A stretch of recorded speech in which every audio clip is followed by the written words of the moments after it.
Welcome back, guys. I hope you guys are not nearly as sad as I am. Today we have some devastating news. I'm getting rid of the Celica, and this car that has brought to us some good times, linked up in the upper right corner, and some not so good times. So today is going to be his last video. Thank God. If you like these videos, check out Big Girls Garage on Instagram, and be sure to like and subscribe and leave a comment down below before you head out. You know, for multiple circumstances, whether it is money or space or the amount of cars you have or whatever it is, sometimes you have to end up breaking up with some of your favorite cars. This right here, this Celica has been one of my favorite cars. You guys can check out the other two videos that we have on it. I went to Washington to pick it up. And drove it down in just one weekend or so. I have some good memories about it. Now, sadly, it is time for it to go. So today what we're going to do is that we're going to get in. We're going to take it for a quick spin. We're going to talk a little bit about it. What are the things that I like the most about this car in particular? What are the things that I didn't like as much? And then some of the things that I would do if I were to keep the car for a long term. Now, again, this is a pretty sad episode, but let's get to it. Let's go for a spin since I haven't shown you guys that. Alright, what's going on, guys? We are gonna start the Celica. We're gonna go take it for a spin. If I can find keys, that'd be great. There we go. Okay. Keys. And we are gonna do a quick just drive around. Now, bear with me because I have the exhaust that is in this car. Definitely has a few holes here and there. It's not perfect. It's not in great condition. The sounds coming out of it are nothing that I would want to show off. So it's nothing nothing impressive. That's basically it. It's nothing impressive, so bear with me for that. But anyways, let's get on the road and so we can drive it. So a few things that I really liked about this car was let's see, the driver layout, really cool.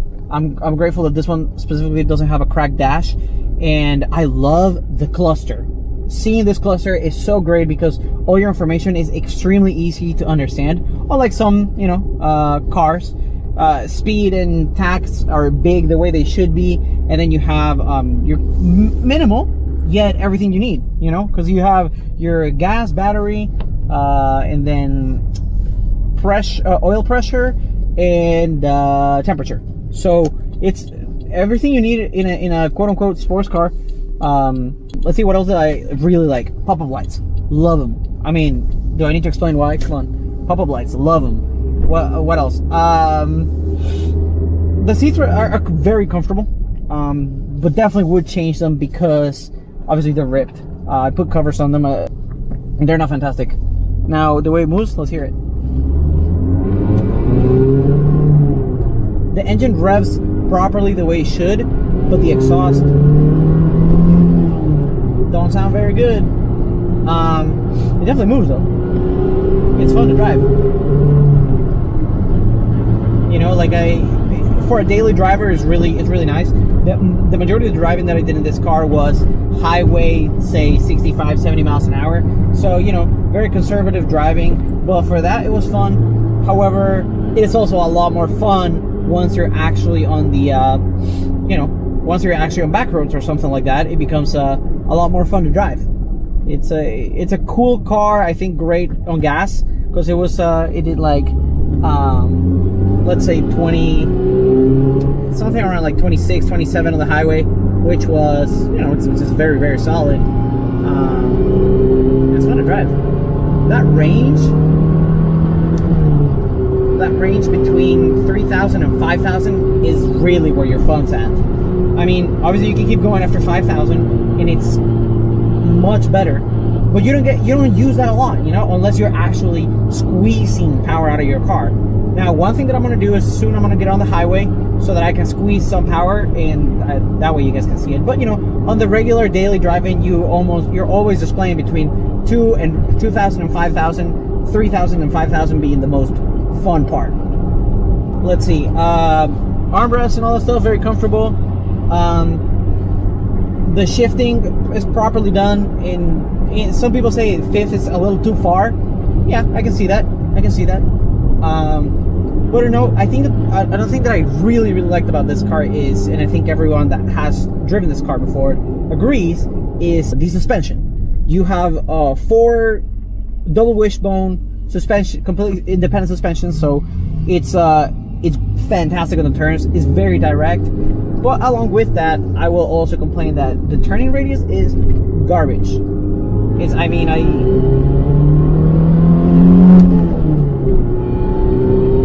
nice. It definitely moves nice. It's just it needs quite a bit of work in matters of it obviously burns oil, like any old Toyota. It burns oil. You just got to keep an eye on the level and add oil as needed. You know, it does all the minimums very well. So this is the first model that was front wheel drive. Now, it makes you miss the rear wheel drive power, yes, for sure.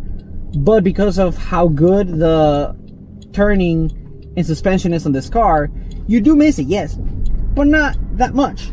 Especially because of how big of a change in body this was. I'll put both pictures of the previous one and this one. It's like with electric cars today, at the time, you just had to accept the cars were turning front wheel drive. It's cheaper to make, it's cheaper to maintain, it's easier to fix, it's, you know, and because of that, we just have to accept it. As for matters for the pricing, if you're looking to get into one of these, they're not particularly expensive. They're never going to exceed, like, let's say $10,000, I think, at least for the next, like, let's say 3 years, because this market is crazy. But it's never going to be a crazy valuable car. The majority of people around on town, they will ask you, yo, what are you driving? Because the majority of people don't know what this car is all about. They don't know what it is. But people definitely look at it and say, wow, for sure. It's an eye catcher for sure. All right, anyways, I'm gonna rip it real quick right here, so you guys can enjoy. 4,000 RPM.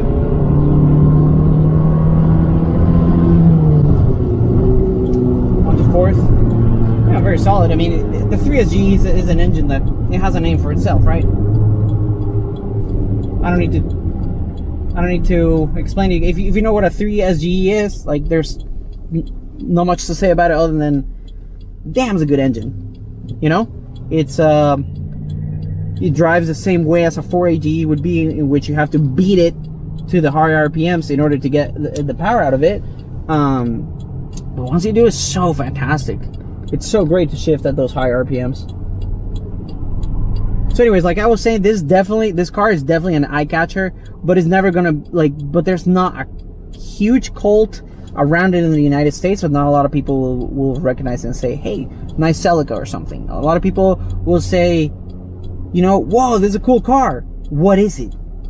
So that's one thing. Is neither a complaint or it's just what it is about it. Now the color, black on black, was fantastic, and it would be perfect if I didn't live in Southern California, because in the hot summers without the AC, black on black was a challenge. That would be definitely something that has been in the back of my mind, and part of the reasons why I'm selling the car is because it doesn't have AC, and it's a sacrifice. You have to drive with the windows down and, you know, be uncomfortable for sure. Other than that, I love steering wheel is good. I definitely would like to see a Momo here, but this is good for now. You know, it does the job perfectly. One thing that I like about it is that it gives you, once you get a different steering wheel, you don't get the same window to see the cluster like with this one. Anyways, check it. 5,000. As I'm fourth and I'm going 60. I mean, it's quick around the streets. You know, it's fun to drive around town. I'm not on the highway no more, so you just throw it in fifth and you cruise. Saves you gas, but it's also fun. The way I think about this car is kind of like, not a Corolla, because it's not as small as a Corolla, but it's you know, it's not a big car either. I have to say the goodbyes to the Celica. It really sucks. I really hope the next owner takes real good care of it. It's a nice car. It needs a few things.